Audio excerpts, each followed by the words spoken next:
10, 9, 8, 7, 6, 5, 4, 3, 2. Happy 4 years! Happy 4 years! Happy 4 years! Love you, cousins! Happy 4 years! Happy 4 years, Loxy family! Hi! Happy 4 years!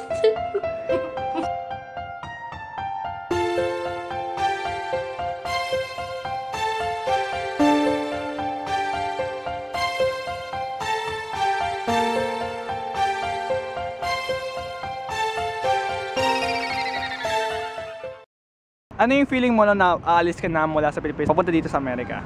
So, mula sa Pilipinas, ang feeling ko masaya na malungkot.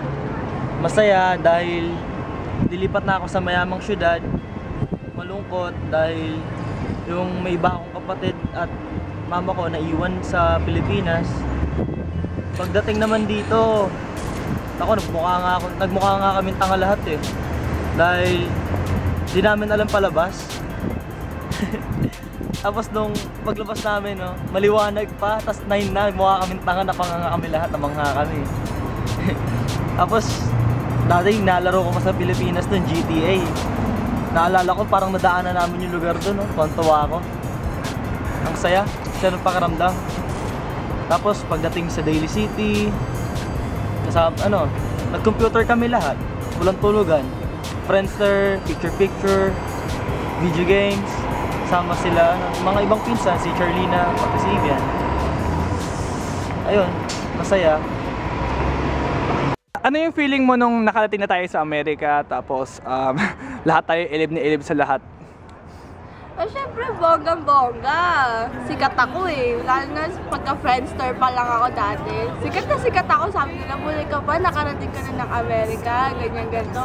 Pero ngayon nasa Amerika na ako, parang simple na lang sa akin lahat.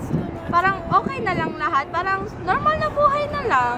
Hindi na tulad dati na hangang-hanga ako sa mga bus, na di kuryente, sa bathroom, natawag ko dati restroom. Lalo na pag sa school ako, sasabihin ko, good morning ma'am. Parang akong tanga na sasabihin ko na good morning ma'am. Pero dito, hindi naman sinasabi yung ma'am. Sabihin pa yung may I go out.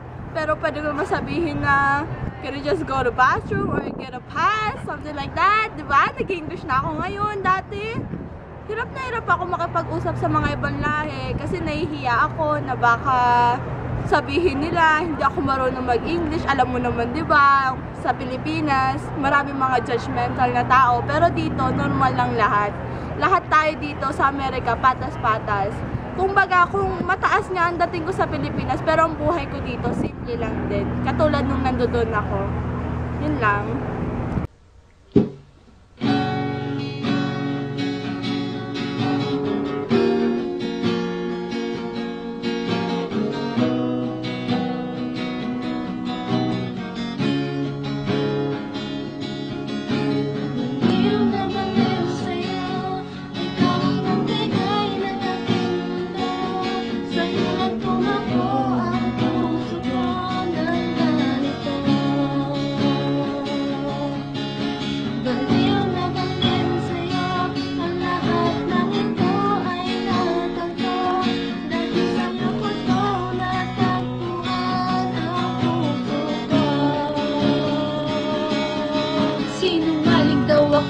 Yan sabi na lahat, pero hindi nila alam pag-ibig ko sa'yo'y tapat. Hindi ko akalain na magiging ganito. Ang takbo ng buhay ko ay ikot lang para sa'yo. Sana'y maunawaan mo ating sitwasyon upang gumanda at diretso ang dating ng direksyon nating dalawa. Ngayong minamahal kita. Sumubok ka makapagkilala ng ibang tao? Sa ano na siya eh, sa school na eh. Siguro mga unang araw ko sa school, may nakilala ko doon yung lunch break na mga Pilipino rin bago rin silang lipat sa school na yun. Then, kapal pa ng mukha ko nun eh. Kasi sabi ko yung na Pilipino kayo. Sabi ko, Pilipino kayo. Oo, sa may cafeteria dito, tara sama-sama nga ako sa inyo. May pila-pila na lang sama-sama. Pero mabait din naman sila. Yun. Sila Francis, sila... Ang karoon ng pangalan dalawang yun eh, magkapatid sila, tapos may kapatid rin ako, ganun din ang pangalan eh. Francis tsaka si Miguel. Tapos, sila Nico, si Maya, sila... sila Rondo. Kalimutan ko na iba eh, kasi alam mo naman yun, 6 months lang ako sa school, nag-school. Eh wala eh, ayaw ng school sa akin, masyado na daw ako na-chose. Ayun lang. Ano yung mga natutunan mo after 4 years na po pwede mong i-share sa amin? Siguro 4 years, grabe, napakabilis ang araw. Akala ko parang 1 year lang o 2 years na nakalipas. Pero siguro masishare ko since I move out, since nung nakalipat na ako ng bahay, huwag tayong matakot na gumawa ng pagkakamali. Huwag tayong matakot na magkamali tayo, mapahiya, mapag-usapan ng ibang tao, masabihan ng kung ano-ano. Basta go for it. Kasi alam mo napakahalagang bagay yun sa isang tao na pwede mong i-keep, na balang araw pwede mong ikwento yun sa magiging anak mo. Pwede mong sabihin na, "Hoy, alam mo anak, nagawa ko to. Alam mo anak, nagawa, yung tatay mo naging ganito. Yung tatay mo na napahiya ng ganito." Alam mo yon. So, gusto ko kung magkakamali man tayo, huwag nating ulit yung pagkakamali, syempre. And then, be strong. I-share natin yung mga anong possibility na meron tayo. Gamitin natin yung lahat ng limitasyon natin para maging matapang at maging mapisip yung tao. Yun lang may-share ko sa after 4 years. Nga pala, may share ako sa inyo. Hindi ko makalimutan ha. Sad moment. Naalala ko noon, nung nawalan ako ng trabaho, mahirap eh. Kasi mahirap. Hirap makisama sa pamilya, hirap makisama kung kanino, kahit sa kaibigan, ang hirap makisama. Kasi lalo na pag iinom kayo, wala nang pang-aambag, nakakahiya. Saka yun lang ha, saka ito pa pinaka-sad moment. Ang saya nung araw na yun. Nagbe-beach kami, nag-swimming kami, tapos nagkayayaan kami sa malalim. Nung nagkatulokan kami, napalubog ako, di inaasahan pag-angat ko. Pati yung ngipin ko lumubog na rin. Yun lang. Bye. Yo, puting mensahe sa mga kapatid at mga pinsan. Salamat sa lahat dahil hindi nyo ko iniwan sa saya at problema and through all those tears. Thanks to all my cousins at 4 years. Taran! Naalala niyo itong damit na to? Dala ko to nung nasa Pilas pa ako. Like, favorite ko to, hindi ko alam kung bakit. Kasi fitted, payat pa ako nun eh. Pero ngayon hindi na kasya. Nung unang punta namin dito sa lugar na to, itong sinushoot natin ngayon, parang, ito yung nagpapaalala sa akin ng masasaya kami, nung sabay-sabay kami namamasyal, kung saan kami pupunta. Lahat kami magpipinsan, halos 10 kami dumating dito. Lahat kami namamangha sa mga simpleng bagay. Alam mo yung simpleng fountain, tuwan-tuwa na kami.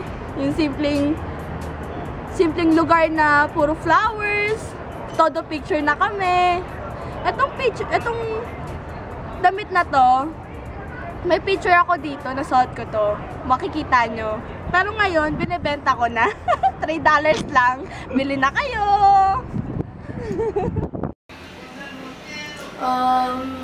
Naalala nito yung moment na to.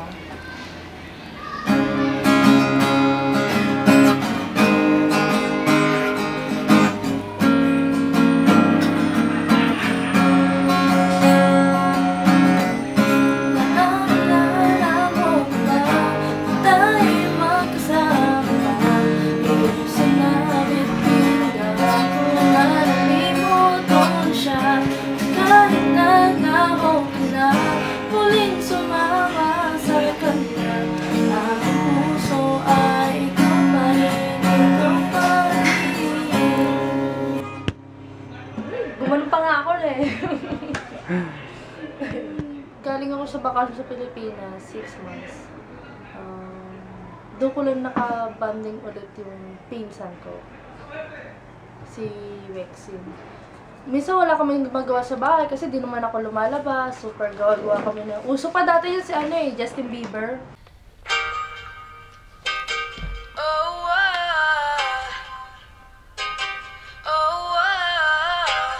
Say 1, 2, 3, go. Baby, baby, baby, oh, baby.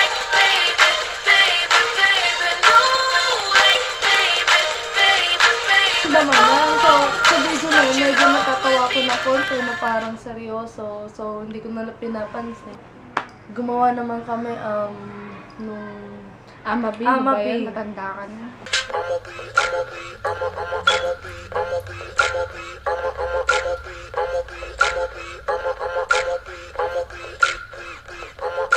super sayo-sayo nun. Talagang todo-toro lang ng step. Pares pa ng damit, pati yung something. Ito pa nga eh, pareho kami ng ganito. Naalala ko yun. Paredy kami ng ganito eh. Ano pa nga yung kulay, dilaw pa nga yung sinuot namin yun eh. Then umawak namin nakaganito, then super 3D lang na ano. Nag-glasses. No. Mapapanood niyo po yung video namin sa YouTube ko, Wexin Loxy. Search nyo lang ho. No, yung sayo mo naman. Anong message mo sa aming magpipinsan about happy 4 years? Sana magkaroon tayo ng mga kanya-kanyang successful na buhay. Sana masisi tayo sa bawat isa. Lalo na ngayon, magkakaiwalay tayo. Sana maging happy pa rin kahit magkakaiwalay tayo. At magkaroon tayo ng isang panahon, isang araw na magkakasama-sama tayo. Yun lang, happy 4 years. And finally, I get my iPhone. Sa loob ng 4 years. So, cousins, mga kapatid or something, today is our very special day. And I want to greet you everybody a happy 4 years.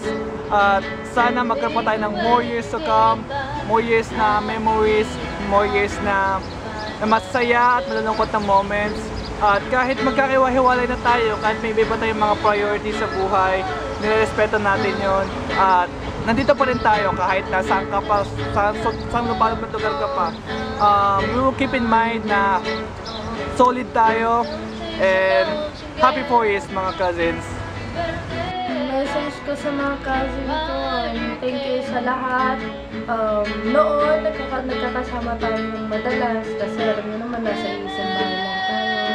Pero ngayon, syempre, pabago-bago na rin ang panahon, nagbabago na ng mga tao, katulad yan, lumalaki na tayo.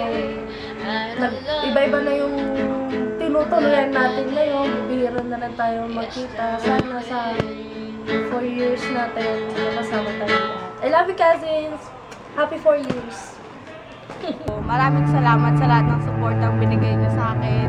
Na kahit tayo na lang magkakasama, dito pa rin tayo.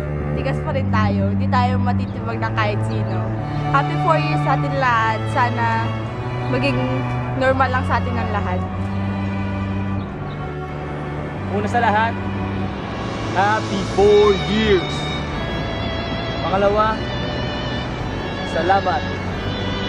Dahil nandiyan kayo palagi, may kailangan ako. Sana stay strong lahat tayo. Keep in touch. That's it. Happy 4 years, cousins. Happy 4 years! Paano yun? Imi-ilaw niya, tinitindot mo. Happy 4 years! Sige, sabi ko mo yan. Sabi ko yan, sabi. Pag ano malamig ko. Happy 4 years. Oh.